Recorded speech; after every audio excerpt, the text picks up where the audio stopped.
आज हम अपने ब्लॉग्स में मस्तिष्क रेखा से संबंधित जो ज्ञातव्य बातें हैं वो आप लोगों को बता रहा हूँ।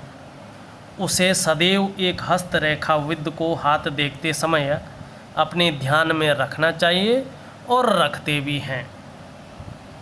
जीवन रेखा जितनी महत्वपूर्ण होती है उतनी ही महत्वपूर्ण हमारी ये मस्तिष्क रेखा भी होती है, जो जीवन रेखा के बिल्कुल बगल में होती है।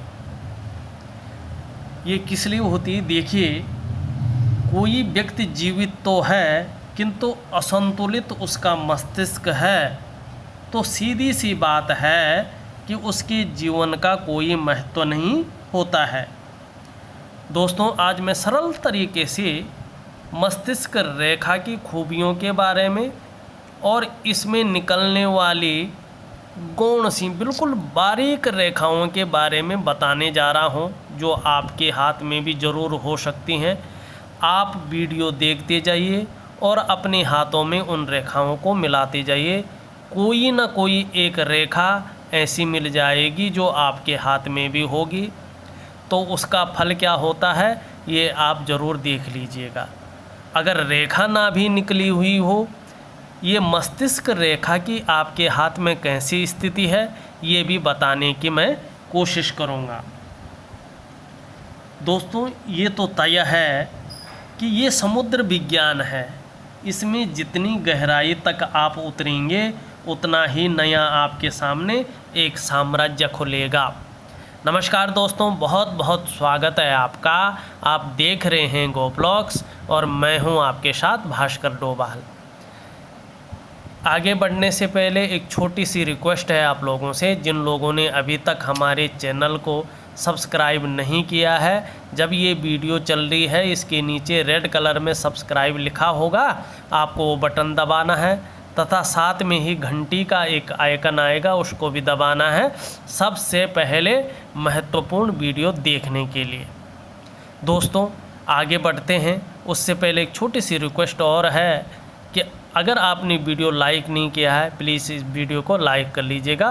तो आगे हम देखते हैं सरल रूप से इस मस्तिष्क रेखा की खूबियों को। देखिए, अगर आपकी हथेली में ये मस्तिष्क रेखा पूरी तरह से साफ़ सुथरी आके और हथेली को भी पार कर जाए तो बहुत अच्छी मानी जाती है ऐसी मस्तिष्क रेखा।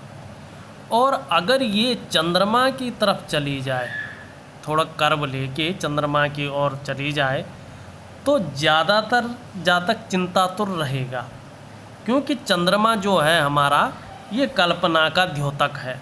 ये हमारा क्षेत्र जो है ना, ये चंद्रमा का क्षेत्र है। ये अगर यहाँ पे जाती है तो ये जो जातक होता है चिंतातुर ज़्यादा रहता है।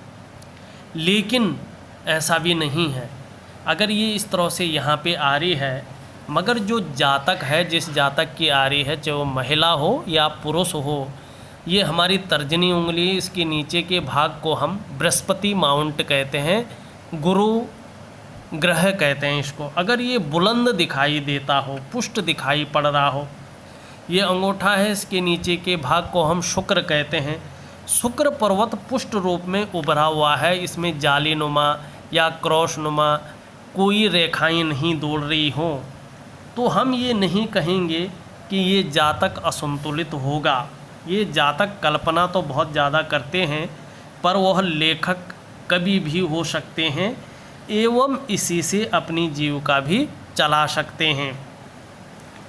अगर यही मस्तिष्क रेखा चंद्र पर्वत पर चली जाए सीधा यूँ आके, तो जातक को ये कभी तो बनाएगी ही, देश विदेश की यात्रा करने वाली भी बनाएगी। ऐसे जातक अपने जीवन में हवाई यात्राएं, विदेश यात्राएं बहुत ज़्यादा करेगा और ये रेखा करवाती भी है। देखिए, आपने काफ़ी सारी हथेलियों में देखा होगा कि उन हथेलियों में ये मस्तिष्क रेखा जीवन रेखा से एकदम सटी हुई नहीं रहती है, बीच में कुछ गैप रहता है। तो जिन भी हथेली में इस तरह का गैप रहता है, बिल्कुल सटी हुई नहीं रहती है, तो इस तरह के जातक स्वतंत्र विचारधारा के होंगे, अपने मन की करने वाले होंगे, वो किसी की भी सुनेंगे नहीं। यदि यही मस्तिष्क रेखा ऐसी किसी स्त्री की हथेली में दिखाई पड़े और साथ ही साथ में उस स्त्री के हाथ में ये अंगूठे के नीचे के भाग को हम शुक्र पर्वत कहते हैं, ये शुक्र पर्वत व ये बाहरी मंगल हो या अंदरूनी मंगल हो, बलवान हो, बहुत ज़्यादा पुष्ट हो, तो निश्चित रूप से उस जातिका का चरित्र को ये कमज़ोर करने लगेगा। दूसरी चीज़ देखिए, यदि मस्तिष्क रेखा से निकलने वाली कोई रेखा ऐसे निकले और गुरु से संबंध बना ले, गुरु पर्वत से संबंध बना ले, तो जातक उच्च कोटि का बुद्धिमान और जातक का जो व्यक्तित्व होता है ना, ये जातक बहुत अच्छे व्यक्तित्व का होता है। और ऐसा जातक, ऐसा व्यक्तित्व का जातक ऐसा होगा इसका व्यक्तित्व कि ये अपनी बातों से किसी को भी अपनी तरफ आकर्षित कर ले। ऐसे लोग नोबेल पुरस्कार विजेता भी हो सकते हैं। यही वह जगह है जहाँ गुरु का संबंध हो जाए तो व्यक्ति बहुत श्रेष्ठ हो जाता है, बहुत उच्च कोटि का हो जाता है।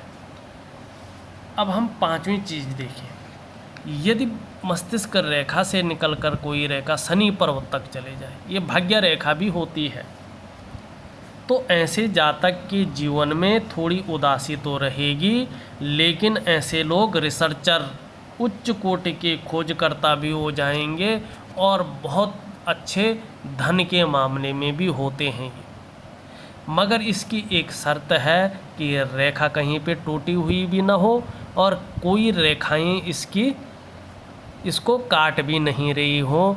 अगर आपके हाथ में सारे पर्वत उच्च कोटि के हैं, पुष्ट हैं, पूरी रेखाएं आपके हाथ में कोई कटी भी नहीं है, अगर ये रेखा थोड़ी सी भी कटी हो या इसमें कोई खंडन हुआ हो, तो कृपया आप किसी हस्तरेखा शास्त्री को अपना हाथ दिखाएं, जिससे इसमें बनने वाले जो दोष हैं ख़त्म हो जाए और इसके जो गुण हैं, जो फ़ायदे हैं, आपको जीवन में मिल जाए। ऐसा छोटे छोटे से बहुत सारे उपाय हमारे ज्योतिष शास्त्र में होते हैं। यदि मस्तिष्क रेखा से कोई रेखा, ये हमारे मस्तिष्क है, और कोई छोटी सी रेखा सूर्य पर्वत तक चली जाए, तो यश, मान, सम्मान, प्रतिष्ठा, पद सब कुछ उस जातक को मिलेगा ही। वह उच्च कोटि, उच्च पदवी वाला राजनेता हो सकता है, कोई आईएएस अधिकारी हो सकता है, कोई बड़ा अधिकारी भी हो सकता है। वहीं मस्तिष्क रेखा से कोई रेखा बुध की तरफ चली जाए, तो सीधी सी बात है दोस्तों, आप सभी जानते हैं, ये जो बुध पर्वत वाले लोग होते हैं, ये वैज्ञानिक, गणितज्ञ, खोजी और उच्च कोटि के सफल व्यापारी होते हैं। व्यापार में अग्रणी लोगों में इनका नाम होता है, इनको गिना जाता है। देखिए, अब थोड़ा ध्यान से देखने की कोशिश करें। अगर ये मस्तिष्क रेखा से कोई रेखा निकलकर ऊर्ध्व मंगल की ओर चली जाए, इस तरह से ये मंगल की ओर चली जाए, तो जातक उन्मादी होगा, क्योंकि मंगल जो है हमारा तेज का कारक है, मंगल पराक्रम का भी कारक है। अगर मस्तिष्क रेखा से पराक्रम मिल जाए तो क्या होगा? अगर निम्न मंगल अधिक उपरा होगा या उच्च मंगल बहुत ज़्यादा पुष्ट होगा, तो जातक का दिमाग जो है क्षण भंगुर होगा, बात बात पर गुस्सा आ जाएगा, जो सहनशीलता होती है न, उसकी कमी होगी ऐसी जातक में।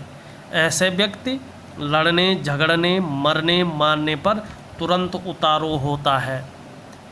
अगर कहीं निम्न मंगल पर क्रॉस का चिन्ह भी हो तो ये कोर्ट कचहरी का भी दरवाज़ा दिखा सकता है। दोस्तों, अगर छोटी छोटी रेखाओं से मस्तिष्क रेखा बनी हो, आपने देखा होगा किसी की ऐसी छोटी छोटी रेखाओं से मस्तिष्क रेखा बनी होती हो, तो जातक का मन अस्थिर रहेगा, मन बिल्कुल उसका संतुलित नहीं रहेगा। और जहाँ ये मस्तिष्क रेखा हमारे समाप्त होती है, वहाँ पे इस तरह से बड़ा क्रॉस होता है, दिखाई देता है, तो ऐसा व्यक्ति चिड़चिड़ा, क्रोधित तो रहेगा ही, आगे चलकर अस्थिर हो जाएगा। यदि मस्तिष्क रेखा हमारी इस तरह से आ रही है और यूं मुड़ के मणिबंध तक आ रही है और मणिबंध में जो है क्रॉस हो जाए, तो निश्चित ही ऐसा व्यक्ति अपने जीवन में आत्महत्या कर सकता है, क्योंकि मन जो निम्नारोधी हो जाता है, मन नीचे की तरफ चला जाता है। अगर आपने किसी के हाथ में ऐसी लाइन देखी और इस तरह क्रॉस देखा, तो ये ज़रूरी नहीं है कि वो आत्महत्या ही करेगा। उसके लिए आपको उसकी जीवन रेखा भी देखनी चाहिए। जीवन रेखा अगर उसकी बहुत सुंदर है, बहुत बढ़िया है, दोनों हाथों में अगर इस तरह का क्रॉस है, तो उसका बहुत अच्छे ज्योतिषीय उपाय होते हैं, उनको करके वो व्यक्ति बहुत अच्छा हो सकता है, बहुत ठीक हो सकता है। अब बहुत अच्छी चीज़ के बारे में हम बात करते हैं। ये देखिए, अगर आपकी मस्तिष्क रेखा यूँ निकलकर और यहाँ पे राहु पे चली जाए और भाग्य रेखा यहाँ से निकलकर इसको पार कर ले, क्रॉस हो जाए, तो ऐसा व्यक्ति सफल कूटनीतिज्ञ होगा, सफल राजनीतिज्ञ होगा, ऐसा व्यक्ति बड़ा श्रेष्ठ बुद्धिमान होगा। देखो, राहु कई बार ऐसा फैसला दिला देता है जहाँ जातक सर्वथा बुलंदी पर चला जाता है और उसकी मस्तिष्क रेखा भी बड़ी अच्छी रहती है, राहु पे ही समाप्त हो जाती है, तो राहु के गुण आ जाते हैं। भाग्य रेखा उसकी शनि पर्वत तक चली जाती है, तो भाग्य भी उज्ज्वलता की ओर चला जाता है, तो जातक जो है बहुत बुलंदियों पे पहुंच जाता है, बशर्ते हाथ में कोई और दोष न हो जिससे ये चीज़ें दब जाए। दोस्तों, एक छोटा सा विश्लेषण था। अगर आपको ये वीडियो अच्छी लगी हो, प्लीज़ इसको लाइक शेयर ज़रूर कर लीजिएगा। अगर कुछ पूछना हो तो कमेंट ज़रूर कर लीजिएगा। आपका बहुत बहुत धन्यवाद।